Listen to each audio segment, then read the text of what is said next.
ओम नमो भगवते वासुदेवाय। अब हम श्रीमद् भागवत महापुराण के 10वें स्कंद के 40वें अध्याय का पाठ करेंगे, जिसके अंदर अक्रूर जी के द्वारा भगवान श्री कृष्ण की स्तुति, भगवान श्री कृष्ण की प्रार्थना किस प्रकार से की गई है, इस अध्याय के अंदर हम जानेंगे। सभी श्रोताओं से नम्र निवेदन है, ओम नमो नारायण एक सनातन चैनल है जिसका मुख्य उद्देश्य लुप्त हुई सनातन कहानियों को आप तक प्रेषित करना है, आप लोगों को संस्कृत से हिंदी में रूपांतरित करके आप तक पहुंचाना है।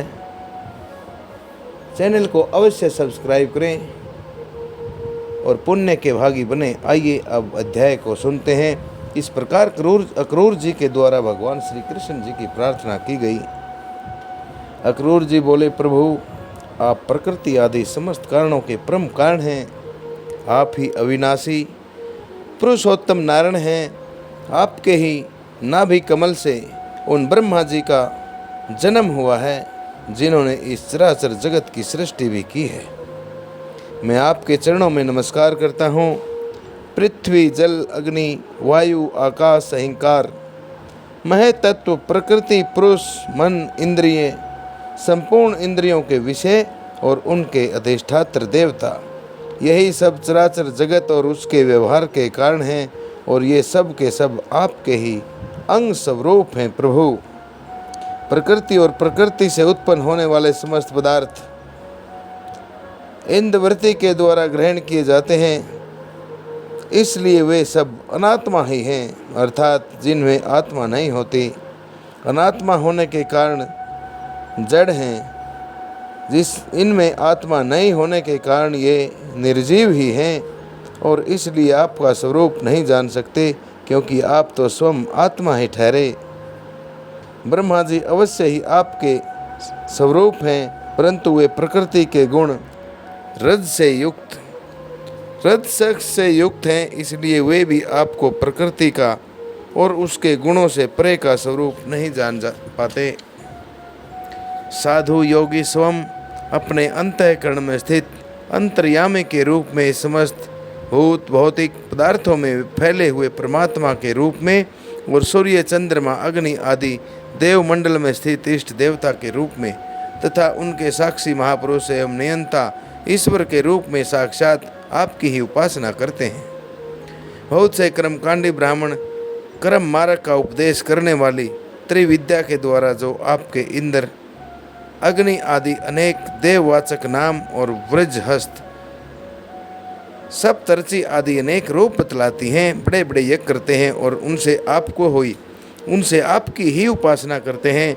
बहुत से ज्ञानी समस्त कर्मों का संन्यास कर देते हैं और शांत भाव में स्थित हो जाते हैं। वे इस प्रकार ज्ञान यज्ञ के द्वारा ज्ञान स्वरूप आपकी ही आराधना करते हैं। और भी बहुत से संस्कार संपन्न अथवा शुद्ध चित्त वैष्णव जन आपकी बतलाई हुई 5 रात्र आदि विधियों से तन्मय होकर, उसमें लीन होकर आपके चतुर्व्यूह आदि अनेक और नारायण रूप एक स्वरूप की पूजा करते हैं। भगवान दूसरे लोग शिव जी के द्वारा बताए हुए मार्ग से, जिसके आचार्य भेद से अनेक अवान्तर भेद भी हैं, शिव स्वरूप आपकी ही पूजा करते हैं। स्वामिन, जो लोग दूसरे देवताओं की भक्ति करते हैं और उन्हें आप से भिन्न समझते हैं, वे सब भी वास्तव में आपकी ही आराधना करते हैं, क्योंकि आप ही समस्त देवताओं के रूप में हैं और सभी के सर्वेश्वर भी हैं। प्रभु, जैसे पर्वत से सब और बहुत सी नदियां निकलती हैं और वर्षा के जल से भरकर घूमती घूमती समुद्र में प्रवेश कर जाती हैं, वैसे ही सभी प्रकार के उपासना मार्ग, पूजा मार्ग घूम घाम कर देर सवेर आपके ही पास पहुँच जाते हैं। प्रभु, आपकी प्रकृति के 3 गुण हैं, सत्व, रज और तम। ब्रह्मा से लेकर स्थावर पर्यंत संपूर्ण चराचर और प्राकृत, और जैसे वस्त्र सूत्रों से ओतप्रोत रहते हैं, ठीक वैसे ही ये सब प्रकृति के उन गुणों से भी ओतप्रोत हैं, परंतु आप सर्वस्वरूप होने पर भी उनके साथ लिप्त नहीं होते, उसमें नहीं मिलते। आपकी दृष्टि निर्लिप्त है, आपकी दृष्टि उनमें लिप्त होने वाली नहीं है, क्योंकि आप समस्त वृत्तियों के साक्षी हैं। यह गुणों के प्रवाह से होने वाली सृष्टि अज्ञान मूलक है और वह देवता, मनुष्य, पशु, पक्षी आदि समस्त योनियों में व्याप्त भी है, परंतु आप उससे सदा अलग हैं, इसलिए मैं आपको नमस्कार करता हूँ। अग्नि आपका मुख है, पृथ्वी चरण है, सूर्य और चंद्रमा आँखें हैं, आकाश नाभि है, दिशाएं कान हैं, स्वर्ग सिर है, देवेंद्र गण भुजाएं हैं, समुद्र कोख है और यह वायु ही आपकी प्राण शक्ति के रूप में, उपासना के रूप में कल्पित हुई है। वृक्ष और औषधियाँ आपके रोम हैं, बादल सिर के केस हैं, पर्वत आपके अस्थि सुमय और नख हैं, अर्थात पर्वत हैं जो आपकी हड्डियों का समूह और नाखून है। दिन और रात पलकों का खोलना और मीचना है। आपकी पलकें खुलने पर दिन और मीचने पर रात होती है। प्रजापति जनन इंद्रिय हैं और वृष्टि ही आपका वीर्य है। वृष्टि अर्थात जो बरसात होती है वो आपका वीर्य के समान है। अविनाशी भगवान जैसे जल में बहुत से जलचर जीव और गोलर के फलों में नन्हे नन्हे कीट रहते हैं, उसी प्रकार उपासना के लिए स्वीकृत आपके मनों में पुरुष रूप में अनेक प्रकार के जीव जंतुओं से भरे हुए लोक और उनके लोकपाल कल्पित किए गए हैं। प्रभु, आप क्रीड़ा करने के लिए पृथ्वी पर जो जो रूप धारण करते हैं, वे सब अवतार लोगों के शौक और मोह को भी धो डालते हैं। और फिर सब लोग बड़े आनंद से आपके निर्मल यश का गान करते हैं। प्रभु, आपने वेदों, ऋषियों, औषधियों और सत्य व्रत आदि की रक्षा दीक्षा के लिए मत्स्य रूप धारण किया था और प्रलय के समुद्र में स्वतंत्र रूप से विहार भी किया था। आपके मत्स्य रूप को मैं नमस्कार करता हूँ। आपने ही मधु और कैटब नाम के असुरों का संहार करने के लिए है ग्रीव अवतार ग्रहण किया था। मैं आपके उस रूप को भी नमस्कार करता हूँ। आपने ही यह विशाल कच्छप रूप ग्रहण करके मंदराचल पर्वत को धारण किया था, अर्थात कछुए का रूप धारण करके मंदराचल पर्वत को धारण किया था। आपको मैं नमस्कार करता हूँ। आपने ही पृथ्वी के उद्धार की लीला करने के लिए वराह रूप स्वीकार किया था। आपको मेरा बारंबार नमस्कार है प्रभु। प्रहलाद जैसे साधु जनों का भय मिटाने वाले प्रभु, आपके उस अलौकिक नरसिंह रूप को मैं बारंबार प्रणाम करता हूँ। आपने वामन रूप ग्रहण करके अपने पैरों से तीनों लोक नाप लिए थे। आपको मैं नमस्कार करता हूँ। धर्म का उल्लंघन करने वाले घमंडी क्षत्रियों के वन का छेदन कर देने के लिए आपने भृगुपति परशुराम रूप ग्रहण किया था। मैं आपके उस रूप को नमस्कार करता हूँ। रावण का नाश करने के लिए आपने रघुवंश में भगवान राम के रूप में अवतार ग्रहण किया था। मैं आपको नमस्कार करता हूँ। वैष्णव जनों तथा यदुवंशियों का लालन पालन करने के लिए आपने ही अपने को वासुदेव, संकर्षण, प्रद्युम्न और अनिरुद्ध इस चतुर्व्यूह अर्थात 4 प्रकार के रूप में प्रकट किया है। मैं आपको बारंबार नमस्कार करता हूँ। दैत्य और दानवों को मोहित करने के लिए आप शुद्ध अहिंसा मार्ग के प्रवर्तक बुद्ध का रूप ग्रहण करेंगे। मैं आपको नमस्कार करता हूँ। और पृथ्वी के क्षत्रिय जब म्लेच्छप्राय हो जाएंगे तब उनका विनाश करने के लिए आप ही कल्कि के रूप में पैदा होंगे।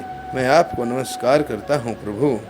भगवान, ये सब के सब जीव आपकी माया से मोहित हो रहे हैं और इस मोह के कारण ही यह मैं हूँ, यह मेरा है, इस झूठे दुराग्रह में फंसकर कर्म के मार्ग में भटक रहे हैं। स्वामी, इसी प्रकार मैं भी स्वप्न में दिखने वाले पदार्थों के समान झूठे देह के पत्नी, पुत्र और धन और अपने जनों आदि को सत्य समझकर उन्हीं के मोह में फंस रहा हूँ और मैं भटक रहा हूँ।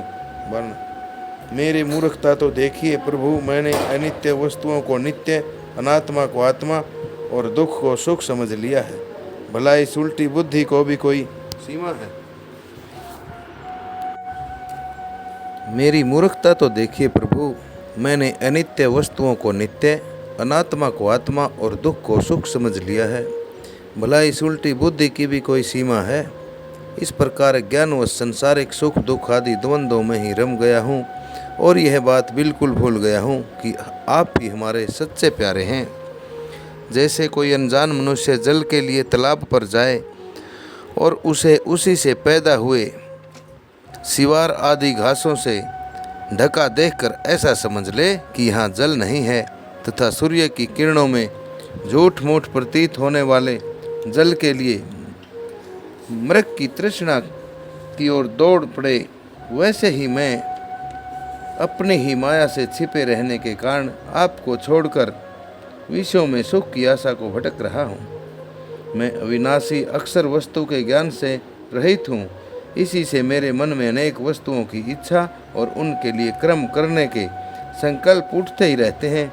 इसके अतिरिक्त ये इंद्रियां भी जो बड़ी प्रबल और दुर्दमनीय हैं, मन को मत मत कर बलपूर्वक इधर उधर घसीट ले जाती हैं। इसलिए इस मन को मैं रोक नहीं पाता। इस प्रकार भटकता हुआ मैं आपके उन चरण कमलों की छत्र छाया में आ पहुँचा हूँ, जो दुष्टों के लिए दुर्लभ है, कठिन है।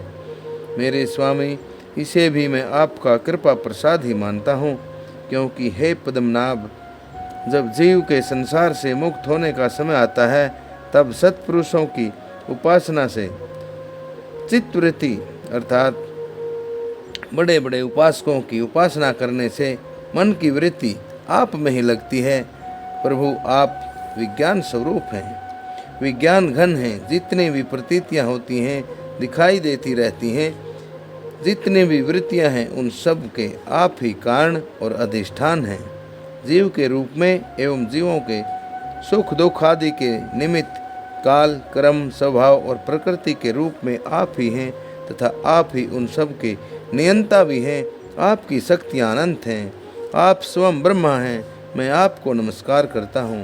हे प्रभु, आप ही वासुदेव, आप ही समस्त जीवों के आश्रय तथा आप ही बुद्धि और मन के अधिष्ठात्र देवता ऋषिकेश अर्थात प्रद्युम्न और अनिरुद्ध आप ही हैं। मैं आपको बारंबार प्रणाम करता हूँ। प्रभु, आप मुझ शरणागत की रक्षा कीजिए।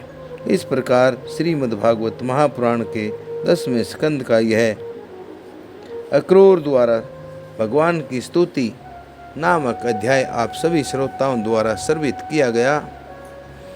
नरेंद्र कौशिक की सभी से परम विनीत भाव से प्रार्थना रहती है कि ओम नमो नारायण चैनल, जो पूर्ण रूप से एक सनातन चैनल है, श्रीमद्भागवत महापुराण की प्यारी प्यारी कहानियों को आप तक पहुंचाना ही जिसका मुख्य उद्देश्य है।